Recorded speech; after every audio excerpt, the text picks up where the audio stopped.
So hello बच्चा gang, क्या हाल चाल? एक नंबर सर। और आपके सामने हाजिर है आपके गब्बर सर। तो गब्बर सर आए हैं, यानी कि ऋषभ त्यागी सर आए हैं सीएस सिद्धांत बैच का एग्जी वाले बच्चों के लिए एक नया चैप्टर लेकर, जिसका नाम है फाइनेंशियल स्टेटमेंट एनालिसिस। और जिसको स्मार्ट लग रहा हूं ना, जिसको आज आप मैं पढ़ाने वाला हूं। तो बच्चा लोग ये बताइए, कैसी पढ़ाई चल रही है? मस्त चल रही है? कॉन्फिडेंस बना हुआ है कि हमारा अटेम्प्ट धीरे धीरे पास आ रहा है? डर तो नहीं लग रहा है? क्या बोलते है ना? फाड़ देना है सर पेपर अच्छे तरीके से, बेहतरीन करेंगे। और आज हम इस चैप्टर में पढ़ने वाले हैं फाइनेंशियल स्टेटमेंट एनालिसिस। मतलब अगर आपको किसी कंपनी के बारे में कुछ पॉइंट्स पर ध्यान देना है तो आप उनका कंपैरिजन कर रहे थे। आप जानना चाहते हो कि आपकी जो कंपनी है वो कितनी सॉल्वेंट है, कितना पैसा दे सकती है, कितनी पैसे लागत लगा सकती है। तो आप कुछ रेशियो में कंपेयर करते हो, कितना ग्रॉस प्रॉफिट कमा रही है, कितना नेट प्रॉफिट कमा रही है, करेंट रेशियो उसका क्या है। इन सभी मुद्दों पर बात करने के लिए आप इस चैप्टर को पढ़ेंगे, फाइनेंशियल स्टेटमेंट एनालिसिस। यानी कि इसमें हम कुछ रेशियो के बारे में जानेंगे। हमने बैलेंस शीट बना ली, हमने प्रॉफिट एंड लॉस बना लिया। अगर मैंने आपको बैलेंस शीट दे दी, अब आपको बैलेंस शीट में दिख रही है, लायबिलिटीज दिख रही है, एसेट दिख रही है, लेकिन अगर मुझे यह जानना है कि मेरी लायबिलिटी के बदले में मेरे पास उसका कितना गुना एसेट्स है, मेरे पास जो बड़े समय का कर्जा है उसके मुकाबले में कितनी इक्विटी है, इसके लिए मुझे फाइनेंशियल स्टेटमेंट एनालिसिस में रेशियो समझना पड़ेगा। तो वन बाय वन हम समझेंगे। यहां पर आपको दे रखा है इंट्रोडक्शन। The process of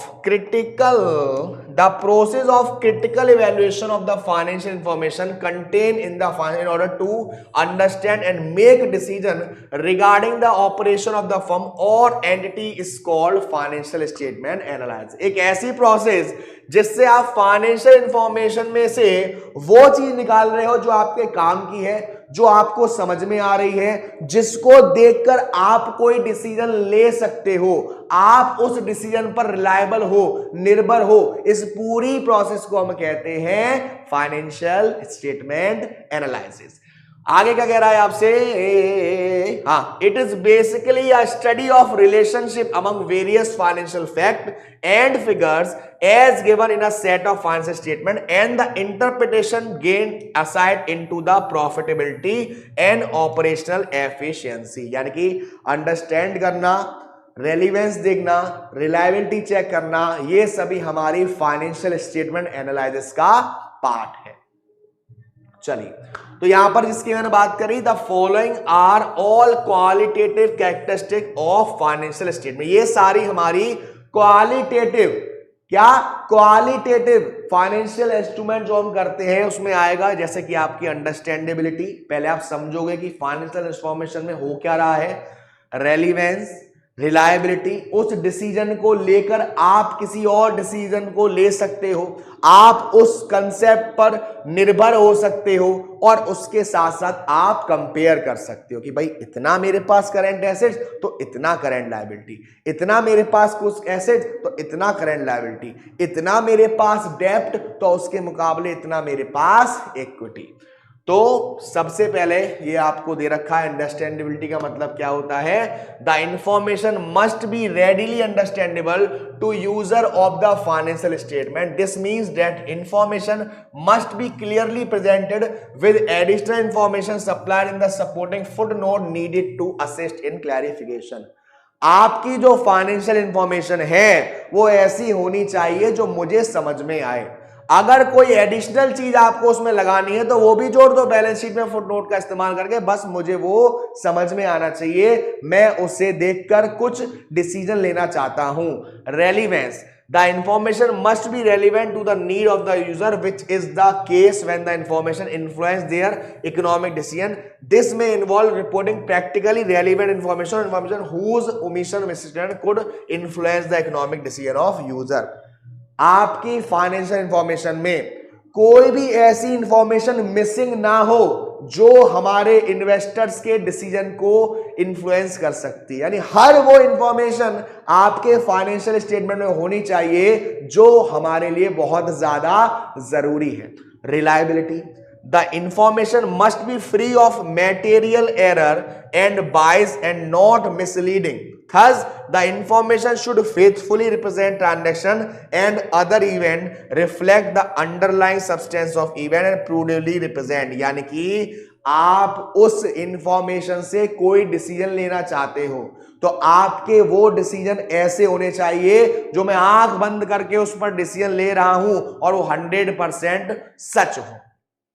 फिर आपका कंपैरेटिबिलिटी होता है, relevance of better reporting in financial statement. ये आपका किसी काम का नहीं है, जो आपके काम का है मैं ले चलता हूं आपको, ठीक है। जैसे कि अब यहाँ पे एग्जांपल दे रखा है, इसको थोड़ा देख लेते हैं। If a company wants to take a loan from a bank, then the bank will want to know first whether the company will be able to pay them back the loan with interest। जब भी company loan लेना चाहती है, किससे? Bank से, तो bank ये जानना चाहेगी कि भाई ये मुझसे लोन लेना चाह रहे हैं, ये लोन का अमाउंट विद इंटरेस्ट दे पाएंगे या नहीं दे पाएंगे। तो therefore the company's financial should be relevant for the bank in making a decision regarding granting a loan to the company। तो कंपनी का जो फाइनेंशियल स्टेटमेंट है वो ऐसा होना चाहिए कि बैंक उन स्टेटमेंट को देखकर ये पता लगा ले कि आप लोन लेने लायक हो या आप नालायक हो, ठीक है। तो फाइनेंशियल स्टेटमेंट जैसे कि बैलेंस शीट, जैसे income statement, cash flow statement, ये आपको इंपॉर्टेंट इंफॉर्मेशन प्रेजेंट करते हैं किसको? बैंकर को, ताकि वो डिसीजन ले पाए कि इस कंपनी को लोन देना है या नहीं देना है। It should be also be noted that the information should be timely. The banker will not consider the financial statement which are old। current होना चाहिए। आपको लोन अभी लेना है, आपको फायदा हुआ 2015 में और आप उसकी फाइनेंशियल इंफॉर्मेशन दिखाकर 2018 में लोन लेना चाह रहे हो, नहीं चलेगा रे बाबा। पहले की बात अलग थी, अब आपका बिजनेस कैसा चल रहा है उसके बेसिस पर ही बैंक डिसीजन लेगा। The information should be understand, क्या होना चाहिए? अंडरस्टैंडेबल होना चाहिए, रेलिवेंस होना चाहिए, रिलायबिलिटी होनी चाहिए और कंपेरेबिलिटी भी होनी चाहिए। बोले तो एक नंबर। क्या हाल चाल गब्बर आर्मी, ठीक है। तो ये आपको दे रखा है, ये आपकी कंपनी है, ये लोन का अमाउंट है और ये आपका बैंक है और ये कंपनी देख रही है। Company financial statement provides relevant information to bank to make decision of granting loan. आपको लोन देना है या नहीं देना वो बैंक डिसाइड करेगी आपकी फाइनेंशियल स्टेटमेंट्स को देखते हुए, ठीक है।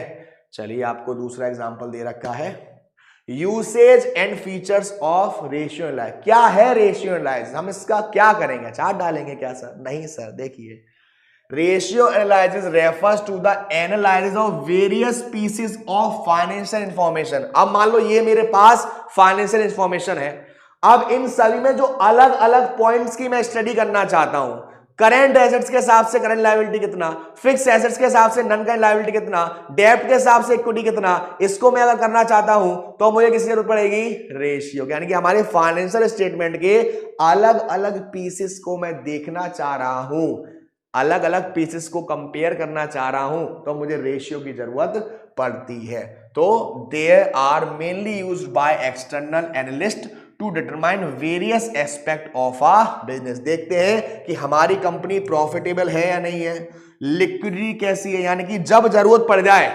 आपको अभी पैसे की जरूरत है, जब जरूरत पड़ जाए तो उसके मुकाबले में आपके पास कितना पैसा है। अगर आपने किसी से लोन लिया है तो लोन चुकाने में आप कितने सक्षम हो, सॉल्वेंसी। तो यहां पर आपको दे रखा है रेशियो एनालिसिस में कंपैरिजन करने के लिए और ट्रेंड को। तो इसमें सबसे पहला 1 बाय 1 हम देखते हैं। कंपैरिजन क्यों यूज होता है रेशियो एनालिसिस का? कंपैरिजन करने के लिए। One of the uses of ratio analysis is to compare, यानी कि एक जो रेशियो का सबसे ज्यादा यूज होता है कंपेयर करने के लिए। क्या कंपेयर करने के लिए? फाइनेंशियल परफॉर्मेंस को कंपेयर करते हैं कि करंट एसेट के हिसाब से लायबिलिटी कितना है, इस चीज के मुकाबले ये चीज कितना है, उसे कंपेयर करने के लिए हम उसका क्या निकालते हैं? रेशियो निकालते हैं, ठीक है। तो ये यूजेस एक बार पॉइंट बाय पॉइंट देख लेना हमारा। अब देखो यहां आपके आते हैं फाइनेंशियल रेशियो। सबसे पहला आपका आता है लिक्विडिटी रेशियो, देन आपका लेवरेज या सॉल्वेंसी रेशियो, देन आपका टर्नओवर रेशियो और फिर आपके प्रॉफिटेबिलिटी रेशियो। तो सबसे पहला है हमारा करेंट रेशियो। लिक्विडिटी रेशियो का मतलब होता है कि आपके पास करंट में कितना पैसा है। अगर अभी कोई आपसे पैसा मांगने आ गया तो कितना पैसा आपके पास है उसको देने के लिए, वो हमारा होता है लिक्विडिटी रेशियो। तो liquidity refers to the ability of a firm to meet its obligation in the short term. Liquidity का मतलब है कि फर्म की औकात, अगर कम समय में अभी पैसा मांगने आ गए लोग तो क्या आपके पास उतना पैसा है, क्या उतना पैसा आप दे पाओगे या नहीं, वो पता करते हैं हम लिक्विडिटी में, जिसमें सबसे पहला आता है करंट रेशियो। सबसे पहला क्या आता है? Current ratio. करंट रेशियो का फॉर्मूला होता है current assets upon current liability. जितने भी हमारी करंट एसेट्स है, ऐसी एसेट्स जो आपके एक साल के अंदर या आपके ऑपरेटिंग साइकिल के अंदर कैश में कन्वर्ट हो जाएगी। क्या कहा? ऐसी एसेट जो एक साल के अंदर या आपके ऑपरेटिंग साइकिल के अंदर कैश में कन्वर्ट होने की पावर रखती है, ऐसी को हम क्या बोलते हैं? Current assets. और ऐसी लायबिलिटी जो आपको एक साल के अंदर पेड करनी है, वो हमारी करंट लायबिलिटी। क्या कहा जा रहा है? करंट एसेट जैसे कि cash, current investment, debtors, inventories, loan and advances, prepaid expenses, ये हमारा किसका पार्ट है? करंट एसेट्स का।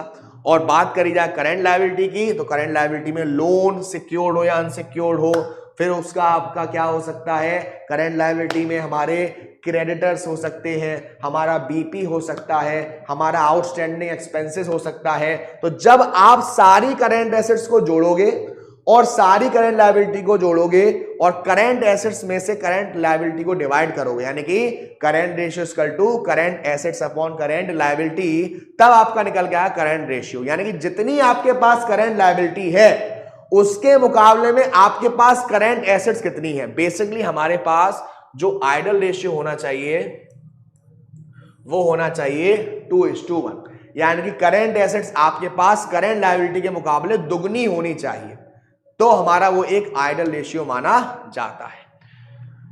ठीक है, चलिए यहां एक क्वेश्चन आपको दे रखा है और इसमें आपको कैलकुलेट करना है करंट रेशियो। तो बेटा क्या फॉर्मूला बताया मैंने करंट रेशियो का? Current assets upon current liability. क्या बोला मैंने? Current assets upon current liability. अब करंट एसेट्स कौन कौन सी हैं यहाँ पे फटाफट से पहचानो।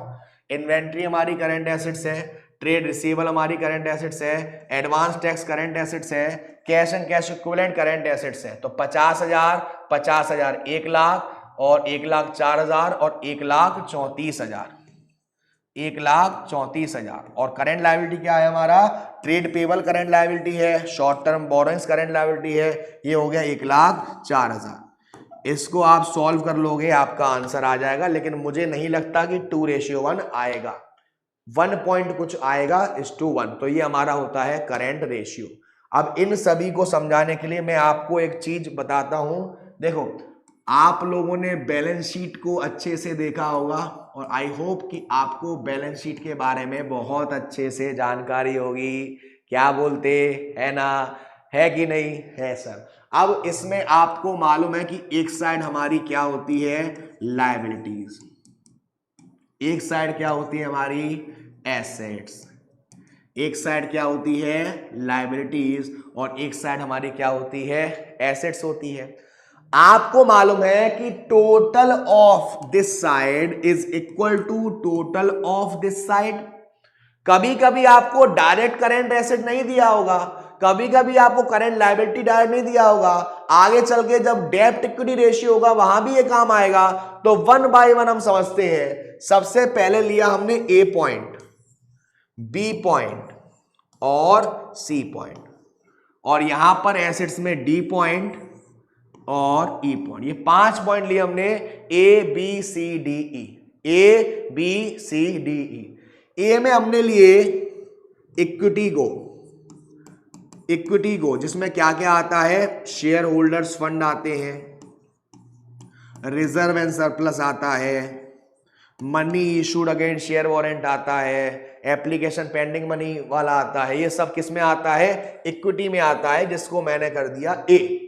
बी पार्ट हमने ले लिया नन करेंट लायबिलिटी, ऐसी लायबिलिटी जो लंबे समय की होती है, जिसको आपको एक साल के अंदर पेड नहीं करना, जैसे लॉन्ग टर्म बोरोइंग्स, जैसे कि डिबेंचर्स, लॉन्ग टर्म लोन्स, तो इसको हम डेप्ट भी कहते हैं, डेप्ट यानी कि लॉन्ग टर्म लायबिलिटी। और तीसरा क्या बचा, करेंट लायबिलिटी, तीसरा क्या बचा, करेंट लायबिलिटी। तो अगर आपको टोटल एसेट्स का अमाउंट दे रखा हो तो टोटल लायबिलिटी का अमाउंट आ जाएगा, और टोटल लायबिलिटी में से इक्विटी और नन करेंट लायबिलिटी को माइनस कर दो तो जो अमाउंट बचा वो किसका है, करेंट लायबिलिटी का। करेंट लायबिलिटी का आपको डेप्ट निकालना हो यानी कि कर्जा, तो क्या कर दो, टोटल लायबिलिटी में से करेंट लायबिलिटी और इक्विटी को माइनस कर दो। अच्छा डी और ई में क्या होता है, डी में होता है हमारा करेंट एसेट्स, डी में होता है हमारा करेंट एसेट्स, और ई में होता है हमारे फिक्स एसेट्स। क्या होता है, फिक्स एसेट्स, या आप कह सकते हो नन करेंट एसेट। तो इसमें भी अगर आपको टोटल एसेट्स की वैल्यू दे रखी है, तो अगर आपको करेंट एसेट निकालना है तो फिक्स एसेट्स की वैल्यू को माइनस कर दोगे। तो ये पूरा स्ट्रक्चर आपको बहुत अच्छे से ध्यान रखना है कि आपको इक्विटी, डेब्ट यानी कि नन करेंट लायबिलिटी या करेंट लायबिलिटी, इनका टोटल करोगे तो बराबर आएगा इसके टोटल के बराबर। ठीक है, चलिए नेक्स्ट देखते हैं, एसिड टेस्ट रेशियो या क्विक रेशियो या लिक्विड रेशियो। अभी आपने देखा था करेंट रेशियो, करेंट रेशियो का फॉर्मूला था current assets upon current liability, और इसका आइडियल रेशियो आपने देखा 2:1। सर करेंट रेशियो का मतलब है कि एक साल के अंदर जो भी आपको पेमेंट करने हैं उसके लिए आपके पास कितनी ऐसी एसेट्स है जो एक साल के अंदर कैश में कन्वर्ट हो जाएगी। लेकिन अगर उससे भी पहले कोई आपसे पैसे मांगने आ गया, कोई लायबिलिटी ऐसी है जो 6 महीने में मांग सकते हैं पैसा, 3 महीने में मांग सकते हैं, कल ही मांग सकते हैं, उसके मुकाबले में आपके पास कितनी एसेट्स है, उसको हम कहते हैं क्विक एसेट्स। तो इसमें आप क्या करते हो, वो पैसा जिसको कैश में कन्वर्ट होने में टाइम लगेगा उसको आप हटा देते हो, जैसे कि इन्वेंट्रीज, जैसे कि प्रीपेड एक्सपेंस। प्रीपेड एक्सपेंस तो आपने पेड कर दिए बेनिफिट के लिए, तो हम इसको कैसे निकालते हैं, जो भी हमारे यहां पर करेंट एसेट्स है उसमें से आप इन्वेंट्रीज को माइनस कर दो, उसमें से आप प्रीपेड एक्सपेंसेस को माइनस कर दो, और जब आपने माइनस कर दिया तो अब जो आपकी करेंट एसेट्स है वो किस में चेंज हो गई है, क्विक एसेट्स में चेंज हो गई है। और इसको हम कहते हैं एसिड टेस्ट रेशियो या क्विक रेशियो या लिक्विड रेशियो। तीनों नाम आपको याद रखने हैं बेटा, acid test ratio, quick ratio या लिक्विड रेशियो। ठीक है, तो क्या फॉर्मूला है, करेंट एसेट्स, यहां पे आप क्विक एसेट लिख लेना, quick assets upon current liability. तो करेंट एसेट्स अगर दे रखी है तो इन्वेंट्री को माइनस कर देंगे, प्रीपेड एक्सपेंसेस को माइनस कर देंगे, और अगर आप डायरेक्ट निकाल रहे हो तो जब आप क्विक एसेट्स को लोगे तो उसमें आपको इन्वेंट्रीज को नहीं लेना है, प्रीपेड एक्सपेंसेस को नहीं लेना है। तो क्या कह रहा है, quick assets are defined as current assets, जिसमें से हम इन्वेंट्रीज को, अदर करेंट एसेट जैसे प्रीपेड एक्सपेंसेस को और एडवांस टैक्स को भी हटा देंगे। This is a fairly major of liquidity as an एक्लूड। अब आपके पास वो चीज आ गई कि एक्चुअल में अगर कल ही जरूरत पड़ जाए पैसे की, एक्चुअल में अगर परसों ही जरूरत पड़ जाए आपको पैसे की, तो कितना आपके पास है उसके लिए, वो हमारा है क्विक एसेट्स। ठीक है, चलिए यहां पर आपको एक क्वेश्चन दे रखा है और यहां पर आपको इस क्वेश्चन का आंसर भी दे रखा है। देखिए जो आपने भी क्वेश्चन किया था इलस्ट्रेशन 1 यानी कि ये वाला, देखो अगर मैं इसमें से आपसे बात करूं तो इसमें आप क्या करोगे, ये इन्वेंट्री नहीं आएगा, ट्रेड रिसीवेबल आएगा, एडवांस टैक्स नहीं आएगा, कैश एंड कैश इक्विवेलेंट आएगा, यानी कि ये 50,000 आएगा और ये 30,000 आएगा, किसके लिए, क्विक एसेट्स के लिए। करेंट लायबिलिटी में तो दोनों आएगा 1,04,000, तो उसी दोनों को डिवाइड कर दिया है। वही आपसे कह रहा है कि जो आपका ये था, माइनस करने के बाद कितना आया 80,000, क्योंकि हमने इसमें से इन्वेंट्री हटा दी और एडवांस। दो तरीके, या तो करंट एसेट में से माइनस कर दो, या आप डायरेक्टली उन चीजों को लो ही मत, और करंट लायबिलिटी उतनी की उतनी रहेगी। ये आपका आ गया रेशियो, जिसको हम कहते हैं क्विक रेशियो। चलिए ये आपका कैश रेशियो है। कैश रेशियो का मतलब कितना पैसा in the form of cash आपके पास है। इसका फॉर्मूला होता है कैश या फिर bank balance plus current investment upon current liability. Second part है आपका लीवरेज या सॉल्वेंसी रेशियो। आप अगर किसी से पैसा लेते हो लॉन्ग टर्म के लिए, ये तो हमारा शॉर्ट टर्म के लिए था, लॉन्ग टर्म के लिए पैसा लेते हो तो उसको पेड करने के लिए आप कितने सक्षम हो, उसको निकालने के लिए हम क्या करते हैं, सॉल्वेंसी रेशियो। क्या कह रहा है, financial leverage refer to the use of डेब्ट finance, while debt capital is a cheaper source of finance, it is also a riskier source। आपको कर्जा कभी कभी आसानी से मिल जाता है लेकिन बहुत रिस्क होता है, इसीलिए आपको कर्जे से इश्क होता है। चलिए, तो leverage ratio help in assessing the risk arising from the use of डेब्ट capital. Two type of ratio are commonly use to analyze. के लिए दो रेशियो होते हैं हमारे, कौन कौन से, एक हमारा डेब्ट इक्विटी रेशियो और हमारा डेब्ट एसेट्स रेशियो। तो सबसे पहले देखो आपको दे रखा है डेब्ट इक्विटी रेशियो। डेब्ट equity ratio measure the relationship between long term डेब्ट एंड इक्विटी। आपके पास लंबे समय के कर्जे कौन कौन से हैं अपॉन इक्विटी यानी share holders fund, share capital, reserve में सरप्लस। दोनों को हम कन्वर्ट करके देखते हैं कि डेब्ट आपके पास कितना है और उसके मुकाबले में इक्विटी आपके पास कितनी है, उसे हम बोलते हैं डेब्ट इक्विटी रेशियो।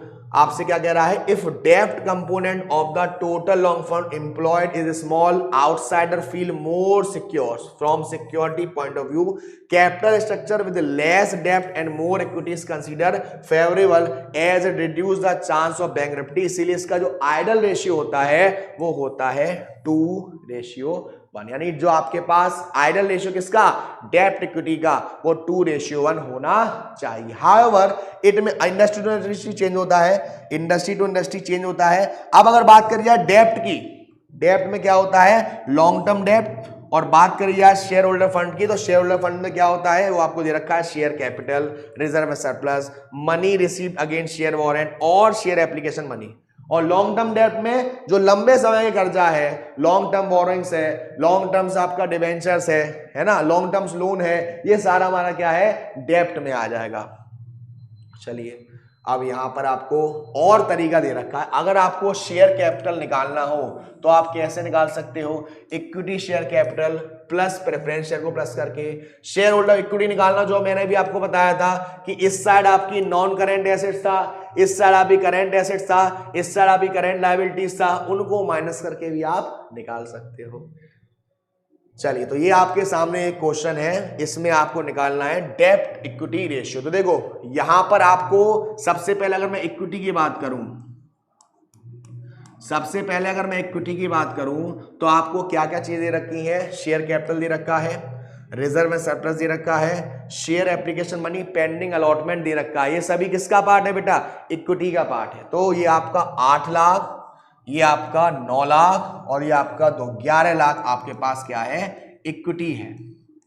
अच्छा, डेब्ट की बात करूं तो सिर्फ एक ही दे रखा है, लॉन्ग टर्म बोरोइंग्स 1.5 लाख का। तो डेब्ट अपॉन इक्विटी यानी कि 1.5 लाख अपॉन 11 लाख, 1.5 लाख अपॉन 11 लाख, तो इसका आपका आंसर हो जाएगा। वैसे डेब्ट काफी कम दे रखा है, काफी कम दे, और कुछ नहीं दे रखा है, ठीक है। चलिए, इसी का है क्वेश्चन का।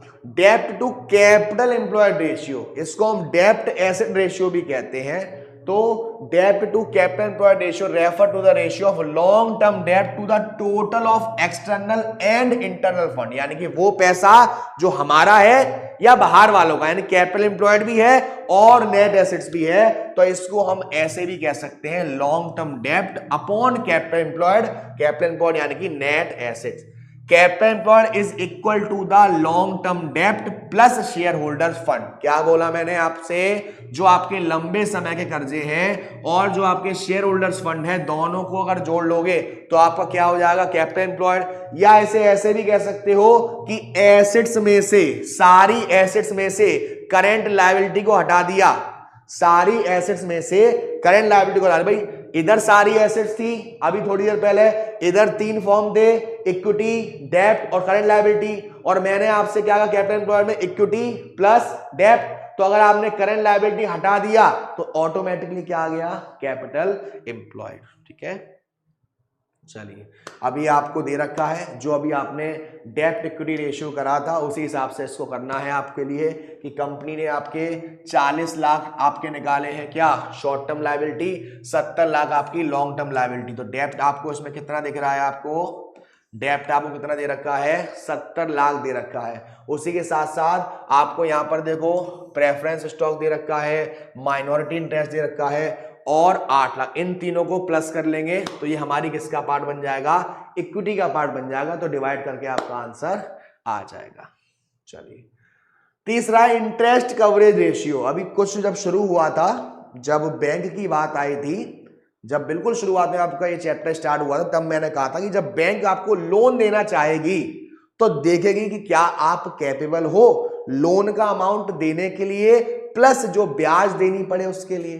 तो उसके लिए हमें एक रेशियो निकालना पड़ता है जिसको हम कहते हैं इंटरेस्ट कवरेज रेशियो, यानी कि आप कितना पैसा दे सकते हो, कितनी ब्याज दे सकते हो, वो कवर करेगा हमारा इंटरेस्ट कवरेज रेशियो, जिसको हम कहते हैं times interest earn. The interest coverage ratio formula है profit before interest and tax.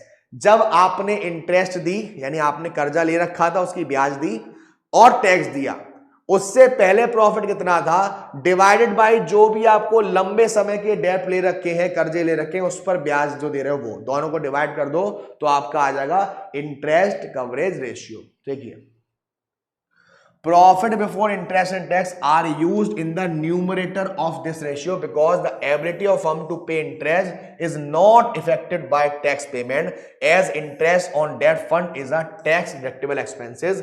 A high interest coverage ratio means that the firm can easily meet its interest burden even if earning before interest and tax suffer a considerable decline. अगर आपकी ज्यादा interest coverage ratio होगा तो आपके पास पैसा हो या ना हो, आप इजीली जो ब्याज है वो देते रहोगे। ये आपको फॉर्मूला दे रखा है आपका बेटा, profit before interest and tax. अब यहां पर डेप्रीशिएशन भी ऐड कर दिया सर। ये क्या कर दिया, देखिए जब आपके पास profit before interest and tax आया तो हो सकता है कुछ ऐसे खर्चे जिसका कैश पर इफेक्ट नहीं है, लेकिन उसको भी आपने घटाया तो होगा।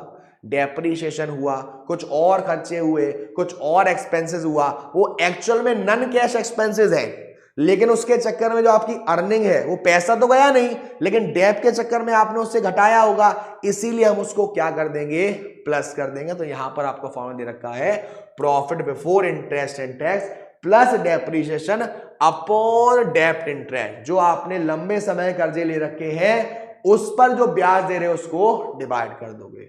फिर आपका फोर्थ होता है fixed charges coverage ratio. This ratio show how many time the cash flow before interest and tax cover all fixed financial charges.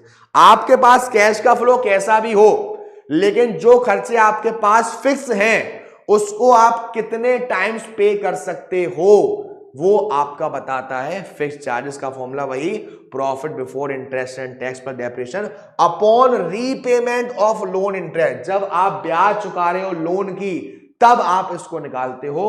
In the denominator of this ratio only the repayment of loan is adjusted upward for the tax factor because the loan amount is unlike non deductible interest. चलिए ये आपका है डेब्ट service coverage ratio, same उसी की तरह है बेटा जो अभी आपने देखा। प्रॉफिट आफ्टर टैक्स में सारे खर्चे यानी कि डेब्ट और अदर नन कैश इंटरेस्ट। क्यों सर, क्योंकि वो एक्चुअल में माइनस नहीं हुआ है, लेकिन आपने अर्निंग के चक्कर में उसको घटाया था, उसको हम यहाँ प्लस करेंगे और डिवाइड कर देंगे जो भी आप ब्याज दे रहे हो लोन पर, जो भी आप रेंटल ब्याज दे रहे हो या रीपेमेंट दे रहे हो, तो आपका आएगा डेब्ट सर्विस कवरेज रेशियो। यानी कि जब आप लंबे समय कर्जा लोगे तो किस हिसाब से आप उसकी ब्याज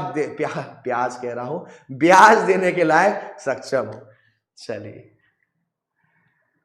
हाँ जी, ये आपका आ गया next turnover ratio. Turnover ratio में सबसे पहला आपका दे रखा है इन्वेंट्री टर्नओवर रेशियो, जिसका फॉर्मूला होता है cost of goods sold divided by average inventory. अब कॉस्ट ऑफ गुड्स सोल्ड का मतलब जो आपने सामान बेचा है उसकी कीमत क्या थी और आपके पास एवरेज इन्वेंट्री कितना रहता है। द इन्वेंट्री टर्नओवर और stock turnover measure how fast the inventory is moving through the firm and generating sale. आप कितना नंबर ऑफ टाइम्स, कितनी जल्दी जल्दी सेल्स कर सकते हो, वो आपका बताता है आईटीआर। अब हो सकता है कभी कभी क्वेश्चन में कॉस्ट ऑफ गुड्स सोल्ड नहीं दे रखा हो या दे रखा हो, किस्मत के ऊपर है। अब मान लो आपको कॉस्ट ऑफ गुड्स सोल्ड नहीं दे रखा, तो उसका क्या फॉर्मूला होता था, opening stock plus purchase, opening plus purchase plus direct expenses. Direct expenses कौन से, ऐसे एक्सपेंसेस जो आपके बिजनेस पर, आपके प्रोडक्शन पर डायरेक्टली इंपैक्ट डाल रहे हैं, माइनस क्लोजिंग स्टॉक। ये फॉर्मूला होता था बेटा कॉस्ट ऑफ गुड्स सोल्ड निकालने का।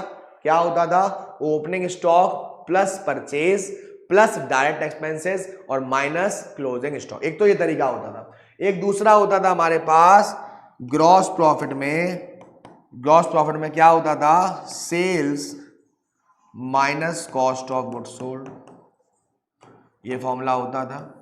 तो अगर आपको कॉस्ट ऑफ गुड्स सोल्ड निकालना है तो सेल्स माइनस ग्रॉस प्रॉफिट कर दो, सेल्स माइनस ग्रॉस प्रॉफिट कर दो। बात करी जाए एवरेज इन्वेंट्री की, तो एवरेज इन्वेंट्री का मतलब होता है opening stock plus closing stock upon 2, opening stock plus closing stock upon 2, और इस फॉर्मूले से आता है आपका इन्वेंट्री टर्नओवर रेशियो। तो देखो यहां पर आपको दे रखा है question, from the following information calculate inventory turnover ratio. सबसे पहले कॉस्ट ऑफ गुड्स सोल्ड निकालते हैं, कॉस्ट ऑफ गुड्स सोल्ड निकालते हैं। आपको देखिए अब यहां पर आपको ओपनिंग स्टॉक दे रखा है, क्लोजिंग स्टॉक दे रखा है, परचेज दे रखा है, वेजेस दे रखा है, कैरेज इनवार्ड दे रखा है।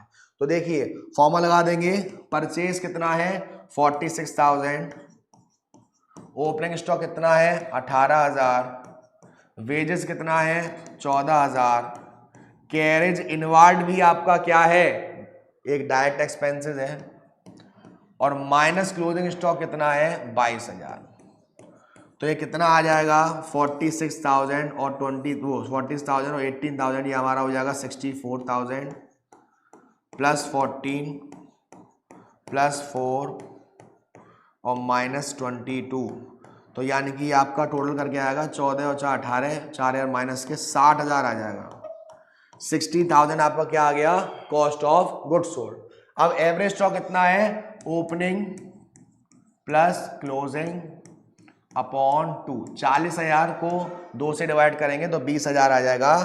तो cost of goods sold upon average inventory 1 2 1 जा 3, तो ये आ जाएगा 3:1 inventory turnover ratio.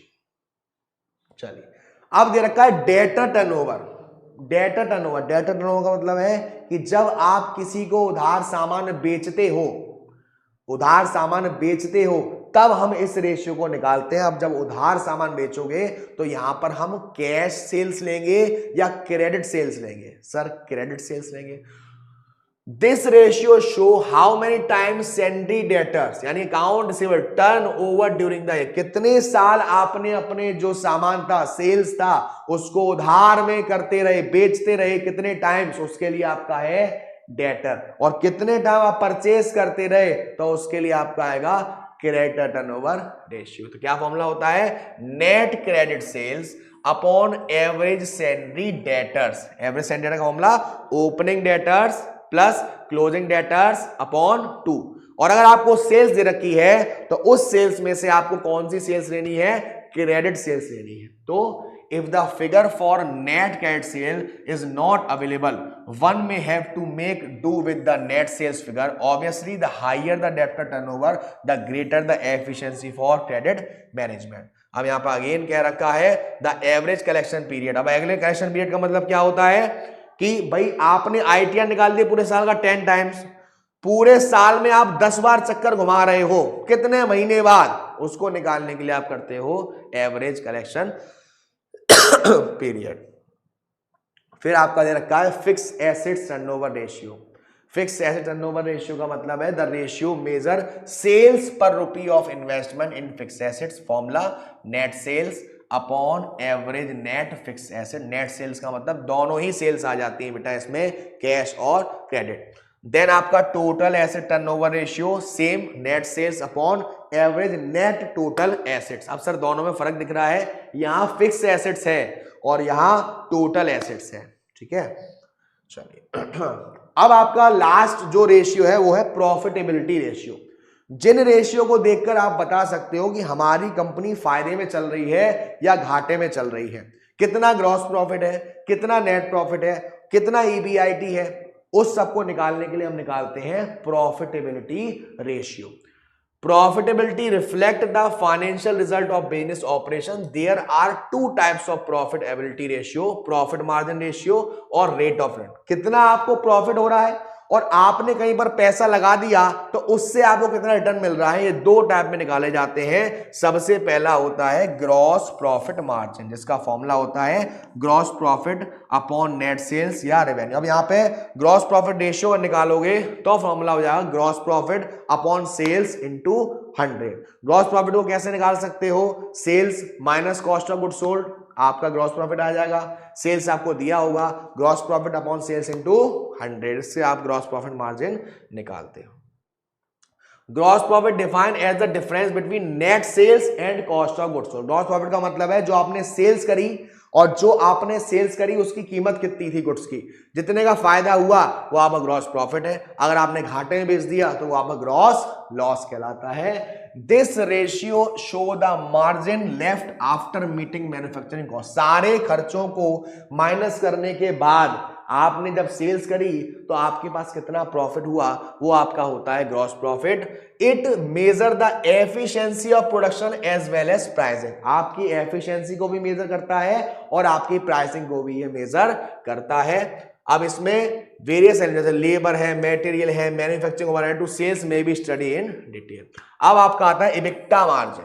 इबिक्टा margin, इबिक्टा margin का मतलब क्या होता है, earning before interest and tax, depreciation और एमोर्टाइजेशन एक्सपेंसेस. अभी मैंने कुछ देर पहले आपको बताया था, जब आप अर्निंग करते हो उसमें से आपने टैक्स भी दे दिया, उसमें से आपने इंटरेस्ट भी दे दिया. कुछ खर्चे ऐसे हैं जो नॉन कैश आइटम्स नेचर के हैं, जिन खर्चों को आप प्रॉफिट निकालने के लिए माइनस तो कर रहे हो लेकिन एक्चुअल में कैश नहीं गया. कैश तो उतना रखा है आपके पास लेकिन उसके चक्कर में आपने उसे माइनस कर दिया. तो हम ऐसे खर्चों को, ऐसी डेप्रिसिएशन को वहां पर क्या कर देते हैं, ऐड कर देते हैं और डिवाइड कर देते हैं हम उसको नेट सेल्स से. तो this show the margin left after meeting manufacturing expenses, selling, journal, administrative expenses. It reflect the operating efficiency of the firm. ये रेशियो बताता है कि सारे खर्चे होने के बाद भी कितना मार्जिन आपके पास है. जैसे मैंने पूछा कि हाँ भाई आपकी कंपनी कितना कमा लेती है, तो आप क्या करोगे, आप तो इसमें अपन क्या करेंगे, कोई आपसे पूछता है कि हाँ भाई कितना फायदा हुआ आपको, तो फायदा तो है लेकिन उसमें जो भी आपके खर्चे हैं, जो भी आपके सेलिंग के एक्सपेंसेस हैं, जो भी आपके एडमिनिस्ट्रेटिव एक्सपेंसेस हैं, जो भी आपके एमोर्टाइजेशन एक्सपेंसेस हैं, वो सारे खर्चे आप क्या कर दोगे, प्लस कर दोगे, क्योंकि आपने उसमें वहां शो किया है. ठीक है, तो उसे हम कहते हैं हमारा इबिक्टा. इबिक्टा, हाँ जी. अब यहाँ पे क्वेश्चन दे रखा है आपको रेवेन्यू फ्रॉम ऑपरेशन, यानी कि सेल्स दे रखी है. कलर चेंज करेंगे फटाफट से. यहां पर आपको सेल्स दे रखी है, यहां पर आपको कॉस्ट ऑफ गुड्स सोल्ड दे रखा है. दोनों को माइनस करके आप निकाल लोगे क्या, ग्रॉस प्रॉफिट. सेलिंग एक्सपेंसेस दे रखे हैं और एडमिनिस्ट्रेशन एक्सपेंसेस दे रखा है. अगर आप ग्रॉस प्रॉफिट रेशियो पूछेगा तो आप gross profit upon sales into 100. Gross profit upon sales into 100. Gross profit कितना आ जाएगा, ये 3,40,000 में से 1,20,000 माइनस करोगे तो ये आ जाएगा 2,20,000। सेल्स आपकी 3,40,000 की है, इनटू 100 कर देंगे तो ग्रॉस प्रॉफिट मार्जिन आ जाएगा। इबिक्टा के लिए earning before interest and tax जो हुई है आपकी, जो आपका ग्रॉस प्रॉफिट है, उसमें ये जो आपका सेलिंग है और जो एडमिनिस्ट्रेशन एक्सपेंसेस है, ये हमारा क्या हो जाएगा, प्लस हो जाएगा और सेल्स से डिवाइड हो जाएगा इबिक्टा मार्जिन निकालने के लिए। चलिए तीसरा है net profit margin. Net profit margin का मतलब क्या होता है, जहां पर जे रेशियो बताता है earning left for share holders. अब जो शेयर होल्डर्स है उनके लिए हमारे पास कितना प्रॉफिट बचा हुआ है as a percentage of net sales. It measure the overall efficiency of product. अब ये सारे आ गया, production, administrative, selling, financial pricing, tax management, सब जॉइंटली कंसीडर किया जाता है। The gross and net profit margin ratio provide a valuable understanding of the cost and profit structure. ये जो दो रेशियो होते हैं, ग्रॉस प्रॉफिट मार्जिन और नेट प्रॉफिट मार्जिन, ये दोनों ही हमें बताते हैं ऐसा स्ट्रक्चर जिससे हम बता सकते हैं कि हम कितने फायदे में हैं, हमारा कितना खर्चा हो रहा है, कॉस्ट कितना निकल रहा है, कितना नहीं निकल रहा है। ये इसका फॉर्मूला है net profit upon net sales into 100। चलिए फिर आपको ये क्वेश्चन दे रखा है, ग्रॉस प्रॉफिट दे रखा है कंपनी का 25%, क्रेडिट रेवेन्यू फ्रॉम ऑपरेशन दे रखा है इतना, कैश रेवेन्यू दे रखा है इतना, was 10% of the total revenue from operation if the indirect expense of company were 5,000 calculate net profit ratio। तो सबसे पहले आपने देखा कैश रेवेन्यू फ्रॉम ऑपरेशन कितना दे रखा है, 20 लाख, ठीक है, 20 लाख दे रखा है। अब यहां पर आपसे कह रखा है कि cash revenue from operation was 10% of the total revenue. ये तो किसी का कितना हो गया, 90%। जब कैश रेवेन्यू 10% है तो क्रेडिट रेवेन्यू कितना हो गया, 90%। तो ये किसी चीज का 90% है, तो हम इसका 100 निकालने के लिए 20 लाख इंटू 100 अपॉन 90 कर देंगे, तो वो हमने किया। अब यहां पर उन्होंने निकाला क्या, टोटल रेवेन्यू। टोटल रेवेन्यू निकाला, ये आ गया हमारा सेल्स। अब सेल्स में हम ग्रॉस प्रॉफिट निकाल रहे हैं, तो ग्रॉस प्रॉफिट कितना रखा है, 25%, यानी इसका 25% निकालेंगे तो ग्रॉस प्रॉफिट आ गया, इसका 25% निकालेंगे तो ग्रॉस प्रॉफिट आ गया। अब ये जो ग्रॉस प्रॉफिट आया है आपका, किसका, ये जो ग्रॉस प्रॉफिट आया है, इसमें से जो आपके इनडायरेक्ट एक्सपेंसेस हैं वो भी आप माइनस करोगे, इनडायरेक्ट एक्सपेंसेस भी माइनस करो। ग्रॉस प्रॉफिट माइनस नहीं करते, नेट प्रॉफिट माइनस करते हैं, और ये आपका आ गया नेट प्रॉफिट रेशियो। आपको सॉल्व भी दे रखा है और आपके ही प्यारे प्यारे स्टडी मटेरियल का है। देन आपका return on assets, ROA, profit after tax upon average total assets. अब आप तो वाइडली यूज ROA एक काफी पुराना मेजर है, because it's numerator measure the return to share holder equity preference, whereas it denominator represent contribution of all investor. जो हमारा profit after tax है वो बताता है कि जो हमारे शेयर होल्डर्स वगैरह उन्होंने कितना पैसा लगाया है, और जो डिनोमिनेटर है वो बताता है कि हमारे इन्वेस्टर्स वगैरह ने कितना पैसा लगाया है। अर्निंग पावर ये बहुत इंपॉर्टेंट है, खासकर इसका फॉर्मूला और इसके क्वेश्चंस जिसमें हम ROI वगैरह भी देखते हैं, profit after interest and tax और एवरेज टोटल एसेट्स, ठीक है। तो अर्निंग पावर एक मेजर करती है बिजनेस परफॉर्मेंस की, यानी कि आप जहां जहां पैसा लगा रहे हो वहां से कितना प्रॉफिट आप निकाल पा रहे हो, वो आपके लिए यूज होता है अर्निंग पावर के लिए। अब मेरी बात थोड़ी ध्यान सुनना, रिटर्न ऑन कैपिटल एम्प्लॉयड और रिटर्न ऑन इक्विटी।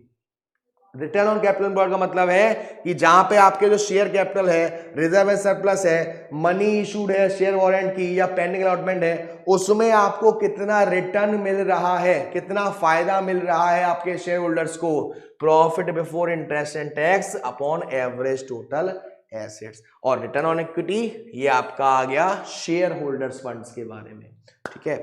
तो इसमें यहाँ पे दे भी रखा है कि क्या क्या चीज आ जाएगी। अब मेरी एक बात सुनना प्यारी सी, वो आपको ये याद रखनी है कि ये चैप्टर जहां तक है जो न्यू सिलेबस वाले बच्चे हैं उनको मिल रहा है, ओल्ड सिलेबस में जहां तक है ये चैप्टर नहीं है, न्यू सिलेबस वाले बच्चों को मिल रहा है। तो आप इसके लिए थोड़े अवेयर नहीं हो पाओगे किस किस टाइप के क्वेश्चंस आ सकते हैं। तो आपको सिंपल क्या करना है, इसमें हर रेशियो के फॉर्मूले आपको अच्छे से याद होना चाहिए, यूजेस क्या होते हैं, यूजेस के साथ साथ कौन सा रेशियो किस काम आता है, देन हर रेशियो के हर फॉर्मूले कम से कम 4-4, 5-5 आपको क्वेश्चन करने हैं, आपका ये बेहतरीन तरीके से कंप्लीट हो जाएगा। तो आज के लेक्चर में इतना ही। अगले लेक्चर में हम मिलेंगे आपका फोरकास्टिंग करते हुए। तब तक के लिए thank you so much, love you all, tata, bye bye, Gabbar sir, Gabbar army.